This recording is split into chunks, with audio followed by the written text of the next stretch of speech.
Hello and welcome to my new video. हो सबैजना ठिकै हुनुहुन्छ होला। यो चाहिँ मेरो विक अफको दिनको भिडियो हो, अस्तिनिरको। मैले पोस्ट गर्नु चाहिँ भ्याएको थिइनँ, त्यसले गर्दा म आज पोस्ट गर्दैछु। अन्त यो दिन चाहिँ के भएको थियो भन्दाखेरि चाहिँ विशेष गरेर मेरो खुट्टा चाहिँ एकदमै पुरै दुखिरहेको थियो होइन।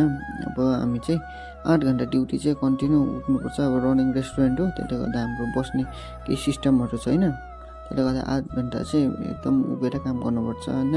त्यसको कारणले गर्दा चाहिँ मेरो खुट्टा चाहिँ पुरै दुख्दै थियो। तर घरमा सिकाउनु भएको अनुसार मैले तातो पानी र नुन लाएर चाहिँ मजाले 15-20 मिनट खुट्टा भिजाएँ होइन। त्यसले गर्दा धेरै सन्चो भयो मेरो खुट्टा।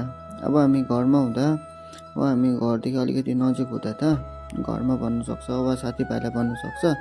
तर अब बाहिर आएपछि चाहिँ गाह्रो छ होइन। अब साथीभाइहरू हुँदैन, अब आफूले आफ्नै केयर गर्नुपर्छ। सो यति भन्दै म यो भिडियो यहीँ एन्ड गर्नेछु। अब आउँदो भिडियोहरू पनि म यस्तै कुराहरू लिएर आउनेछु। Till then by.